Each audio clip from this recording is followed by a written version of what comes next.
still collect wrestling DVDs? That's right, I do. And even regular movies. But roll that damn intro.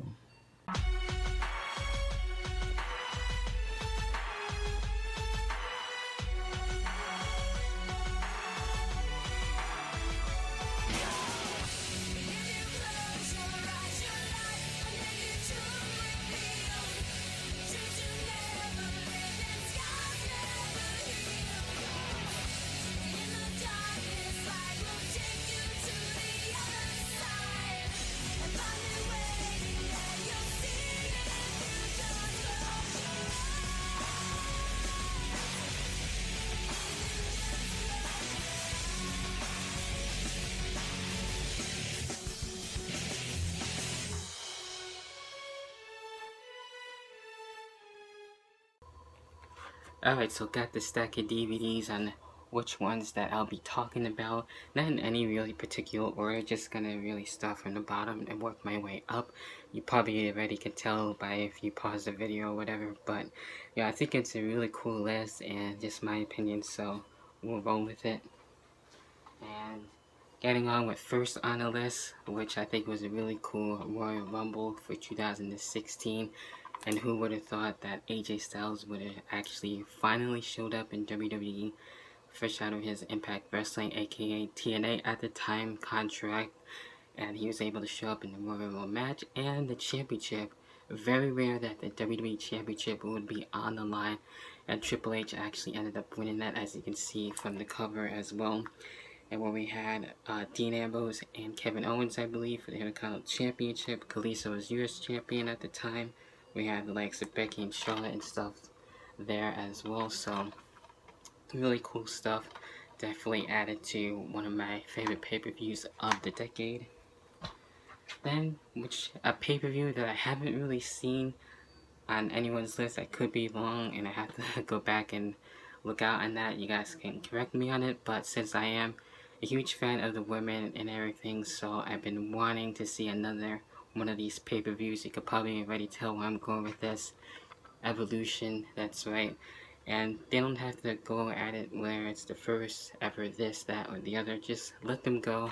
This is basically proof of that, where it's just every single match was a women's match, and it was cool.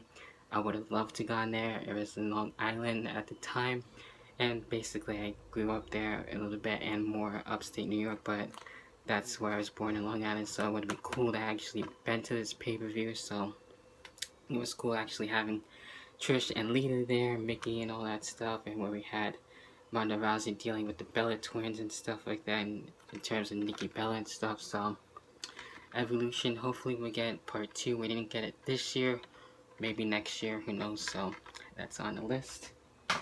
Next one is SummerSlam 2019, most recently. Obviously it has to be on the list. Why? Trish Stratus and Charlotte Flair. One of those matches definitely to look forward to, that has a really cool build, writes itself basically, and had it be on my list, so definitely worth it for sure as well. When we had, of course, Goldberg, dealing with his match and everything in the quick match with Dolph Ziggler. When we had The Fiend as well as Finn Balor there. Seth and Brock as well. When Kofi was the champion, dealing with Randy Orton, stuff like that. So definitely had to add it to the list. Then, of course, we get into another Royal Rumble, of course, with 2018. Another reason being the Women's Royal Rumble. Now we get 2 Royal Rumble matches, men's and women's, so that was cool. And then, of course, Ronda Rousey showing up and wanting to be able to deal with possibly, and of course she did eventually at some point get the Women's Championship, so that was cool to see. Basically the full arrival of Ronda Rousey, even though we've seen her before in 2015 at WrestleMania 31, but this is more of her actually wanting to go out there and wrestle and be a part of the women's roster and everything, so good stuff. Then next one, obviously I kind of talked about it, same thing with Simon, WrestleMania 31. Got the Blu-ray on this one, really cool stuff. And again, with that moment with Ronda Rousey and Stephanie McMahon was dope. Seth Rollins winning the championship and also having a cool match with Randy Orton with that. One of the famous RKO's, John Cena and Rusev there, Sting and Triple H, and so on and so forth. So, really cool WrestleMania. Elimination Chamber 2011, where Edge was there and everything. And I believe this is the one where I think Trish and Booker T also showed up, and when the year of when The Rock returned as well. So, really cool stuff. I really enjoyed 2011 as well. And another pay-per-view that I do agree with that was pretty damn cool is SummerSlam 2010, of course with the Nexus, and as well with Team WWE on this one, when you have John Cena and others looking to take down the Nexus and everything. Really cool angle. Wish it lasted a lot longer, but it is what it is when it comes to that. Of course, when Simon mentioned Kane and Rey Mysterio, good stuff there. Randy Orton and Sheamus was there as well, and just to name a few. What was on WrestleMania at the time. I think they were in LA when they were kind of doing that, and like kind of like being in New York at the same time for a while, so that's pretty cool. Then I had to definitely add this one to the list, Extreme Rules 2011. You see it right there where we had Christian and Alberto Del Rio. Christian winning the World Heavyweight Championship, and it was really cool. Basically, one of the first and only times that he was able to be World Champion and eventually get it back as well, dealing with Randy Orton afterwards and stuff like that, but it's still a really cool moment. Had to add it on the list. And we also had a steel cage match, a triple threat match, triple threat style.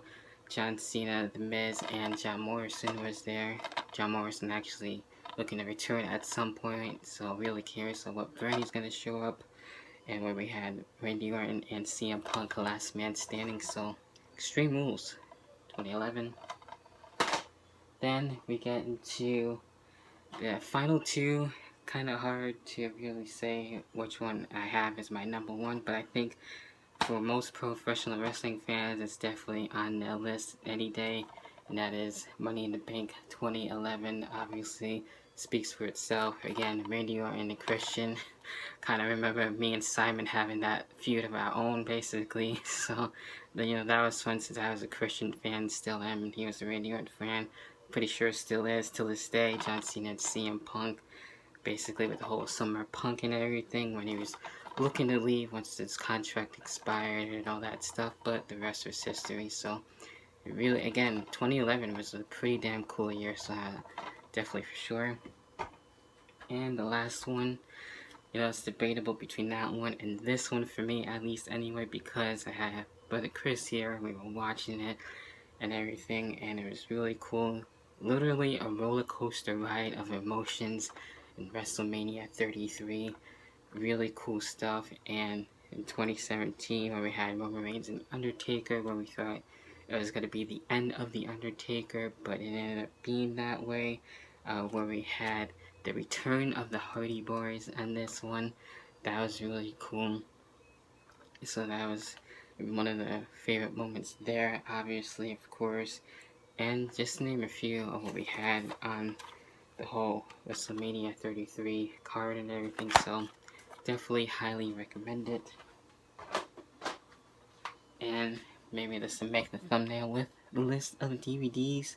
These are my top 10s of the decade 2010 up until 2019. Pretty crazy that a decade is basically ending and it's going to be 2020. You thought it would be more futuristic, at least in my opinion, but it still kind of feels like any other year. So 2019 is almost done. Hopefully you enjoy, the holidays, Christmas, the New Year, and all that good stuff. So decided to do a bonus video. I might do another one later on. Don't really know, but definitely got Cruise 2020 to come and that day in a life, so that's gonna be dope and fun. So anyway, that's my list on the DVDs, the wrestling DVDs, WWE wise, of the decade. What are yours?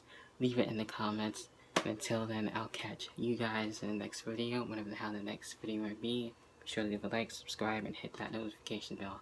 See you then, and peace.